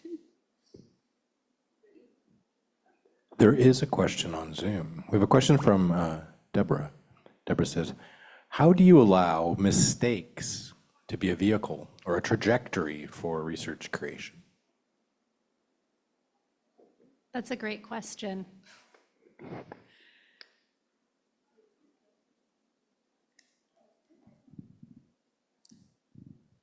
Thank you. I made a lot of mistakes in my research creation process. And it's not that I am proud of making mistakes, but I think it's very important that we acknowledge those mistakes because they are essential to understand the next steps. So when I was interviewing Comunidad, I made a lot of questions that were not the best questions. And unfortunately, I realized because he cried, because he didn't reply, when he was interviewing me, that also happened. I felt very uncomfortable. And those messy, not happy, exciting moments are very important to get to the question of the research creation process. It's impossible to have a perfect research, and I think we need to write and think about mistakes as part of it as well. Yeah.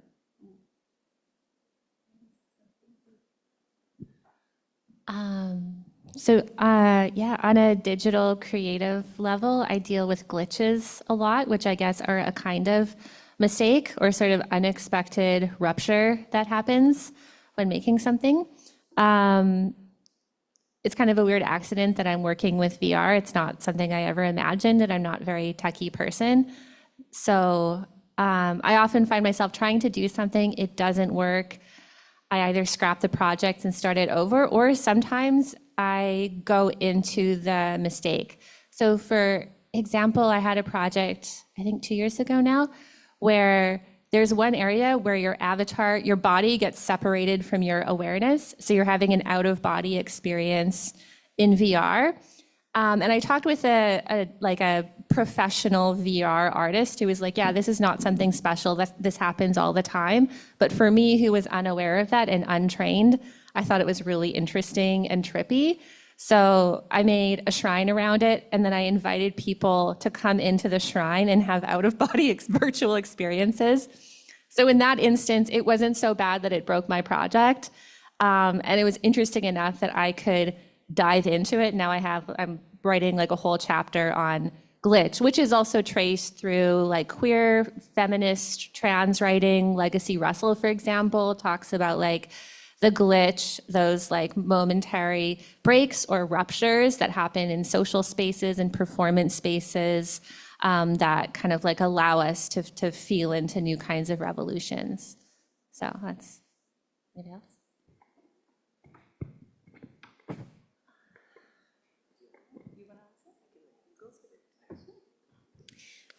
I guess there's something about, I'm thinking right away about something that you said, Laura, that I wrote, which was the only way to get to it is through it. And so I feel like mistakes for me is kind of like, it's a path. It's kind of just like, it's not like the mistake is a path that led to another path, right? And so I feel this very much because I'm in the process of writing the dissertation right now. And so sometimes you think of like, this is going to be a good idea, and you follow it and you follow it, and then you finally like, this is actually what I was trying to say. So all of this is going to go in the garbage, but now I've arrived to this other thing that I want to try to think about. And I think in the making process is very similar in my making process, where I'm kind of like experimenting.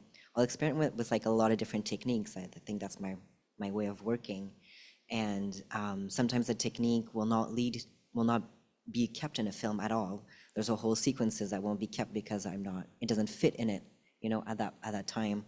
But the fact of trying those techniques had led me to trying something else, or another color, or another editing, or something like that. So I think that's what it is. Like it's just a path that leads to something else. I agree to that as well. Because as I said, when I started this project, I was just thinking through that object and the straightforward thing that I need to be very good at spinning so that my yarns are perfect and I can just straight away weave something. But in the process, first of all, to arrive to this idea of I can spin a lot of yarn now. And what happened when you spin, it's other way around. Like when your body get to know how to spin, it's difficult to undo, because I like those slubs and textural yarn, the thick and thin, what I was making in the beginning, but I'm not able to make them now. So it's kind of undoing your own learning constantly and going through it. And as well, because this craft has spinning and weaving, I just don't want to think through that only because that is somebody's work already. So I want to constantly think through what is the other method I can employ to this. So to make this constant break, that not to go only with the weaving, what are the other methods? So like how I started with the felting, when I was on the farm, they had a needle felting machine and we kind of got into it. Then I came back, I started doing needle felting by hand. Then I went to Iceland, I found the machine again. I'm like, oh, it's my calling. So it's just that otherwise I could have just stopped it and not doing it in the first place. But just because I allowed myself to get into it, and now there are new opportunities and new ways of thinking through the same work. So I think some mistakes are really, really important part for my research at least. Thanks. Yeah, I'm thinking of a couple of things. I guess it's kind of implied that we don't want to make mistakes, but I'm kind of thinking about why. And because I think that there's something about like I want to have an openness and a looseness and a curiosity. And I really think about kind of distinctions between wanting to have craft be something central in my work, but also not wanting to control. So I find it a kind of tricky. I don't want to have mastery over my materials. I want the process to be more collaborative and making with materials to teach me something, or to have a dialogue with them, to have a dialogue with water. And so, but I'm a perfectionist and I'm always trying to figure out how I can make things clean or make things in a more straight line, but it's actually antithetical to what my values are in what I want to be doing in my work. So I like this keyword that keeps on coming up about unlearning. And I feel like in my practice, I have a lot of unlearning that I want to be doing. And then something else, I didn't really talk too much about, or I alluded to it in my talk, but I think with the figure of a clam a lot in my work. And I think about connections between dredges and dissections of clams and sexual violence, and about the instrumentalization of bodies for knowledge production. And I made a video piece that I don't show that was me dissecting a clam, basically. And I was trying to make a connection between a forensic examination and a dissection. And it was really loaded and graphic and visceral. And I realized that in making that video, I was enacting the same kinds of aesthetics and strategies. I was replicating registers of violence that I was trying to critique in the making.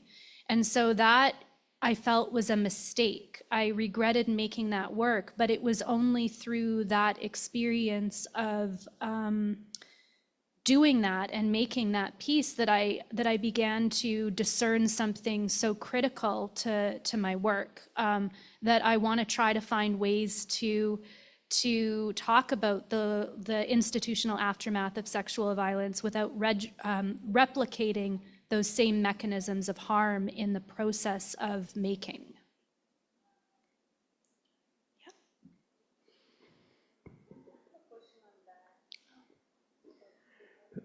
Yeah. There is another question on the Zoom. I can read that one out. Unless there's anyone here in the space has a question. Do you? Yep. Okay, great. Hi, thank you all for your presentations. Really, really interesting. At the beginning of the discussion, there was a list of the various centers and sites that Concordia offers that facilitate these explorations of your curiosity, perhaps give you more of an outreach to push through failure and into the next success and into the next vocabulary, which then makes these wonderful, not end results, but wonderful contributions to our community. And I'm wondering, are there, which sites and places or labs have you found to be particular, if there are, to be particularly helpful as you go along this journey that you're making into this research?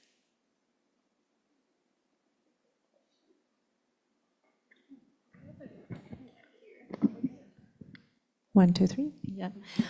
Well, I'm a proud fan and member of Ethnography Lab, which is not per se a creative or research creation platform, but it does consist of very interdisciplinary scholars at the moment, coming from design, performance studies, anthropology, sociology, and geography, etc. And that became my kind of academic home, where we are kind of embraced, and we can experiment with our different disciplines and blending them. This home has been kind of empowering me in all the experiments. And the second project I talked about, the composite shoreline, was kind of a result of our collaboration with an ethnography lab. Well, in my case, I think two spaces that are listed there. The first, the Acts of Listening Lab, and the Center for Oral History and Digital Storytelling, because my project was born in those two spaces. And it was very interesting to have all the oral history like training and theory, but then having the listening part as well, because it's not just about speaking, it's also about listening, and who listens where and why, and all of these questions are very important in my research. So those two.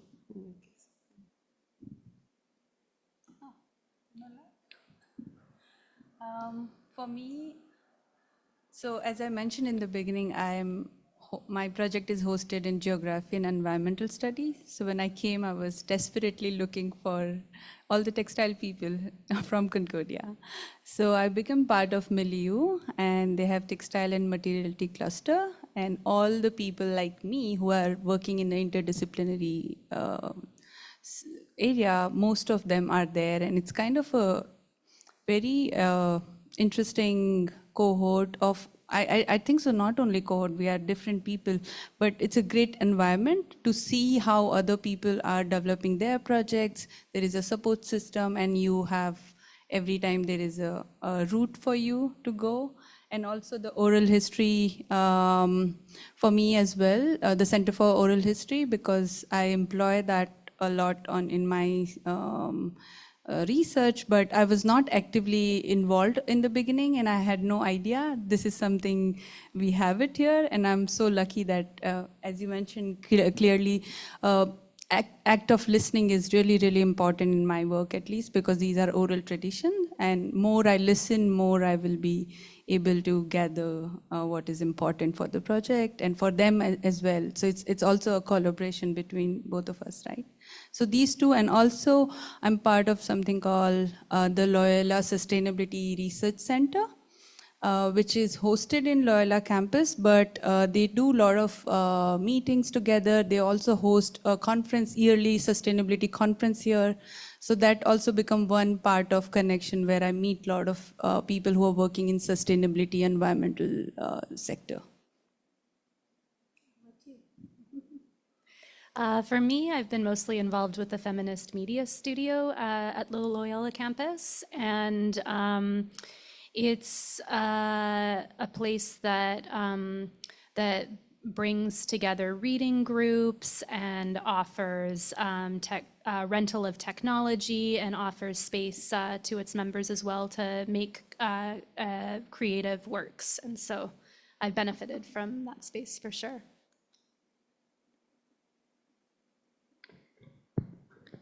And was there a question in the chat? There was one from Marie. Marie asks, I'm curious about your thoughts about the impact of your research creation.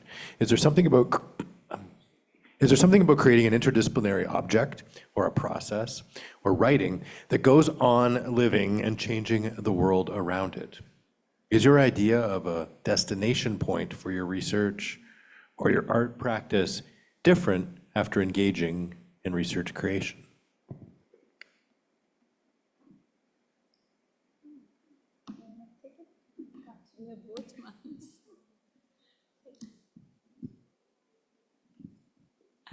So adding on to this 6 pillars of the snowflake, I think dissemination is one of those. Documentation during the process and then dissemination in different types of it. So yeah, here it's up to a project to decide, but I kind of feel like in my just developing practice of research creation, I want to think of different ways to disseminate and as many as possible, because they also give a lot of information about the subject of research. Building on my little experience of research creation, joy is a big part of it, and friendships and connections created during the process of research creation. And working on this project about memory of soil, we've been exchanging so much insights and inspiration, and we continue doing so since 3 years. Yeah, and I think engaging with the subject of research sensorially and thoughtfully, so it's an embodied engagement with the subject of research. That's something that kind of stands out for research creation versus other ways of knowing for me. I also agree, joy, connection, friendships. I mean, obviously you can tell from the projects I was sharing. I'm not the kind of witch that can tell you what the future is going to look like in terms of emerging technologies. But since I've like kind of shackled myself to this weird, interesting niche VR technology right now, something I think a lot about is I do think we'll move into some kind of spatial computing integration of technology.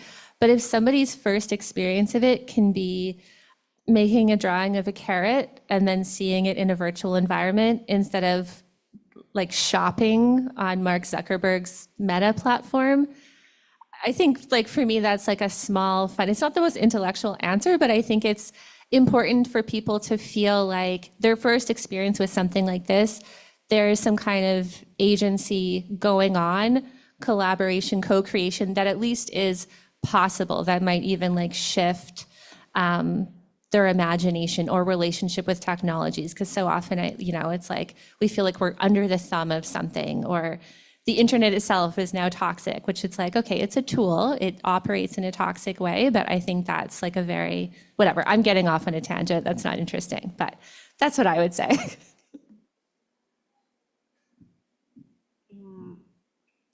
I just want to say that when I started the project, I didn't know how it would look like, or I had no idea how the writing process would go. And when I was writing the dissertation, I realized that a lot of the experiences that we had with Comunidad were sort of guidelines for other creative people, artists that wanted to collaborate with communities, that wanted to collaborate with survivors of sociopolitical violence. So there was this ethical component that I didn't expect that happened, but it did. And I think that's something that probably can benefit people who read the dissertation or get to know this experience, because again, the mistakes that we made, the conclusions, everything can help somebody to work with communities affected by the violence, or so yeah, that would be my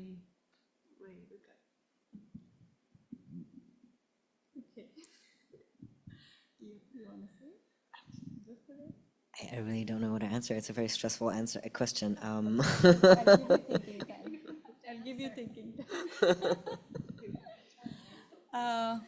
For me, of course, joy for sure, and friendships. And since Montreal was new in terms of new country, new continent, so I was seeking community constantly, because I come from places where I always worked with communities. So collaboration is very, very important for me, but I just don't see that as end result. I begin with the friendship, and I have so many other people who are not from textiles, but I build friendship, and I love what they do. So we build a lot of other projects, side projects, I would say. They kind of helped me thinking as well, and that rigidness of that something has to be very perfect, because that's what, because when I was in, I'm designing something for somebody, they want to have a final finished product. But undoing that learning was very difficult. So one of my co-collaborators, Sabina Rak, we do a lot of these drawing circle, human circle together, and also to bring people together, have conversations on all kind of difficult things. And we both are fan of reusing material, because we think there's enough material in the world. And sucker is interesting space which we found, and we love sucker. So using those material, and she'll be like tearing it and putting it. I was like, no, don't do this. Let's just cut it properly. She's like, no, it's okay. It should be fine. So working with her past 2 years, I kind of unlearned a lot of my rigidness of that things has to be in certain way, which is really helpful in the research creation, and not only research creation, the PhD all over, even writing sometime, like you're building a reading list, and towards the end, you think that your thought process was not really going towards it. What you said, like you built the whole project and then you discarded that and something else happened. So that really, unknowingly, these things happens which you don't plan, and I like it. Do you? I just want to jump in here and thank Manuela for the amazing presentation and being on the panel. I know that you have to step out at this point. And I just want to take a temperature check with everyone here. We can, if there's more questions, we can take them. If we have other questions to pose to one another, we can do so. And Raph, I will let you answer the question if you'd like. Well, how are people feeling?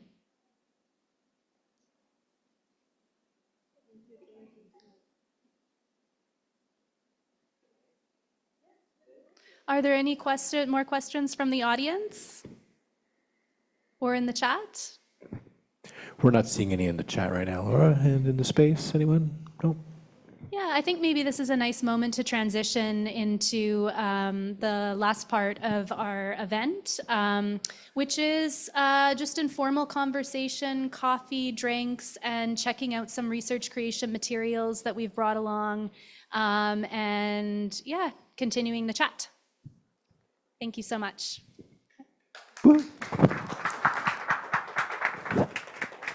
Thanks, Laura. Thanks, everyone, for coming in, our panelists, but also for here in the audience. Thank you for your questions, and those of you online as well. We're going to be closing up the Zoom and the live stream now, but just remember that this remains available on our YouTube channel, and you can revisit it.